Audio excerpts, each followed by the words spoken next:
Meredith with XT, and today I am talking with Billy about his 2020 Jeep Gladiator. Thank you so much for joining with me today. No problem, pleasure to be here. So I kind of want to give everybody an overview of your setup and what we'll be talking about today. So again, you have the 2020 Jeep Gladiator. You have 17 by 9-inch Fuel Crush Black Machine wheels with dark tint and a positive 1mm offset, making for an aggressive stance. You also have the 35 by 12.5 R17 Nitto Trail Grappler MTs, and then for your suspension, you have a Superlift 2.5-inch leveling kit. Now, can you tell me why you chose this combination of the wheels, tires, and the suspension? So I run a Chrysler dealer, so I've seen plenty of Jeeps come in with big wheels, big lifts, and that death wobble, which I don't know if you've ever driven a death wobble. It is horrible. I have. Yes. I really didn't want to compromise the ride of the Gladiator. I didn't want to compromise any towing ability because I do tow a camper now with it. So I didn't want to really mess too much with the front end, mess too much with the lift, putting drag links on and bigger shocks and bigger stabilizer links and all that stuff, which I have now with the kit. I had to, but I didn't really want to go too big. Tires as well. The reason why I picked the 17-inch tires, I didn't want to really change the tire size. And then the Nittos, it actually took me a little bit to get into those because I did have a set of tires on there that were a little bigger. And I took them off and put the Nittos on there just to make it look a little more beefier. And the cool rims, I just basically loved the way it looked because it matched the color of the Jeep, which is the Battleship Gray. I think that's what they call it. I always forget what they call it. But those wheels I picked because they also have the offset to stick out a little bit. It makes it look a little beefier from the front and from the back without actually lifting it too much. Plus, I'm short, and my wife is short too, and she still hates getting in the Jeep now. She's like, why is it so high? So do you do any off-roading? Like, how do you use the Gladiator? Is it on-road most of the time, or? It's on-road most of the time. Not much off-road. I do want to take it off-road. I took it off a couple of times. It performs great. Obviously, I can't do the big rocks like you see on the videos. I'm like, that'd be neat to do, but I've taken it off-road a couple of times. Ride's fine, pulls fine.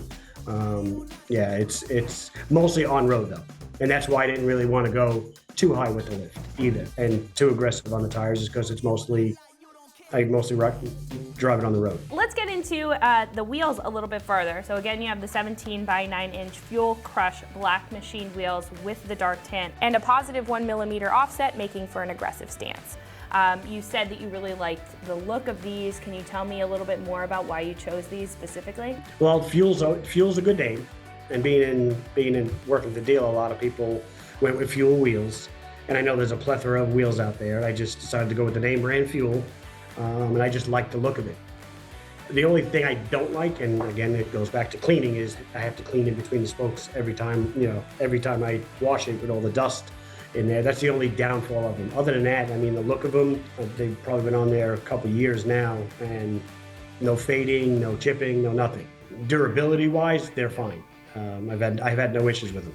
Can you tell me a little bit more about why you chose this over maybe like a polished wheel or an all black wheel? Just so it has a little bit of gray in it to match the gray color of the truck. So if I did all black, I would be like, looks okay. So with the color of the Jeep, it really jives pretty well. Now, why did you choose a 17-inch wheel? In the beginning, before I bought the Nitto tires, I had, again, being in business, first off, I didn't really want to spend $1,500 on a lift kit, but I wanted to change mine and just go bigger. So before I got the wheels I got, I was like, okay, I, again, didn't want to compromise the ride. If I went to 20 inches, I would have had to either lift it a little more or change the fender flares, and I just didn't want to do that. I just wanted to keep as factory as I could with just a little bit of a lift, enough to make it look like it's got a little bit of a lift. Keep it simple, and I didn't. They don't hit, they don't sharp turns, nothing hits, the tires don't rub, nothing rubs against anything. Now, are you happy with like the wheel size to the tire like sidewall ratio? Yes, it actually looks beefier, I guess you would say. I've done a lot of driving between the dealerships, and a lot of it's highway, and I just didn't want to drive there with the shake going like that a little bit. Yeah, you wanted to have some road manners, is what I call it. I did. I would, able to turn and able to stop correctly, and without putting too much strain on the suspension or the brakes or anything like that. That's why I kept it the way the way I kept it. Well, talking a little bit about that tire, let's jump into the tire. So again, you have the 35 by 12.5 inch R17 Nitto Trail Grappler. They're a mud-terrain tire. Why did you choose this tire? First off, I liked the sidewall on it, and I liked the way it looked, but I also liked that it was 36% quieter than most of the tough-looking tires or the all-terrain tires that have that noise. Plus, mine's a soft top, so you hear the noise, and I do hear some noise, but it's not horrible. I didn't want too much road noise, so these were actually 36% quieter than any other all-terrain tire out there. I wanted the rough look. I had to look at a bunch of tires too, and this was quieter, and they are. And I'm happy with the tires too. Now, why did you choose a 35? I wanted the bigger look. Like, okay, what tire can I put on here where I don't have to lift it anymore, where I don't have to do any modifications, and it'll still give me a decent ride. And then once I put them on, I was like, okay, they look great. They filled up the wheel well a little more. Because, you know, a lot of Jeeps and Gladiators out there, you'll see a lot of the wheel well. I didn't like that. I just liked the sidewall looks. It's thicker, and it sticks out because of the rims. From the back, you can see it sticks out a little bit, which is nice. But it fills up the wheel well nice without hitting. You talked a little bit about how you wanted a tire with road manners, but you also wanted one that was an aggressive tire. Is that why you went with a mud terrain compared to an all-terrain? Yes. I didn't want that all-terrain look. It just didn't make sense. And again, it doesn't look tough enough. That's why I went with all-terrain too. But I also wanted a semi-quiet ride. And how do they drive as far as like feeling the tire? So you said they were pretty smooth. When you hit the brake hard, yes, you might feel a little bit of the knobbiness of the tire, but other than that, all you get is that typical as you're driving, but I just turned the radio up. How do they feel compared to the stock, just street tires, and then the BF Goodrich all-terrains? The only difference on the tires to me is the noise. Obviously, the factory tires have no noise. Like I said, it drives fine. Take the noise out of it, you'd never know I changed the tires. As far as ride-wise, you feel it a little bit. I felt it more, honestly, when I put the tires on. I didn't have the steering stabilizer. I had the factory stabilizer, so turning and doing 70 on the highway, you felt it a little bit, and then once I put the steering stabilizer in, it actually smoothed it out even more and kept it straight. Because, you know, sometimes, I'm sure you've driven lifted Jeeps, you'll be like this on the road back and forth. And it's like rowing a boat. There's no way you're not going to fall asleep driving a Jeep, I promise you that. Did you have to do any other calibration for the larger tires? Did you have to retune it, calibrate it? I didn't retune, I did calibrate, you know, the factory calibrations, because through Chrysler you can go on there and say, okay, I changed this, changed that.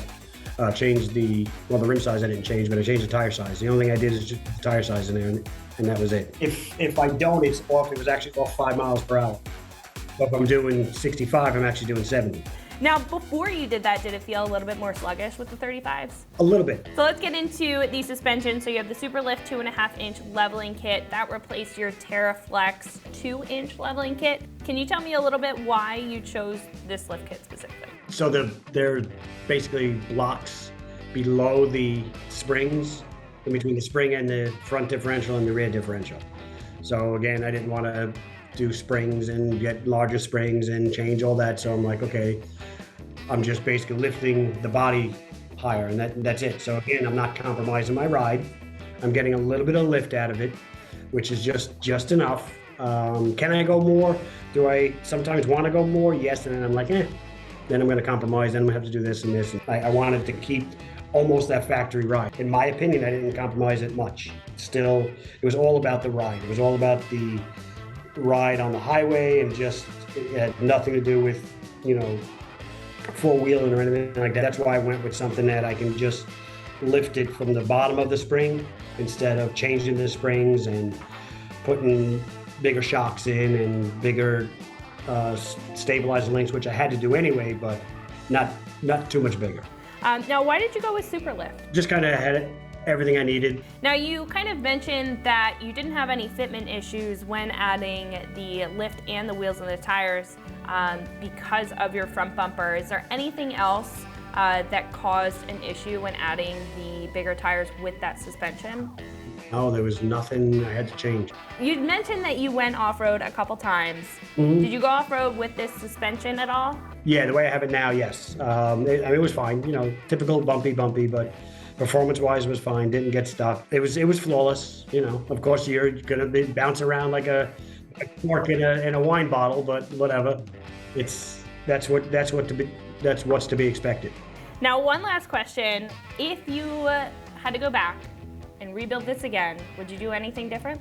I might see if, and I'm sure there is, if there's just a little bit more of a lift out there without compromising the ride.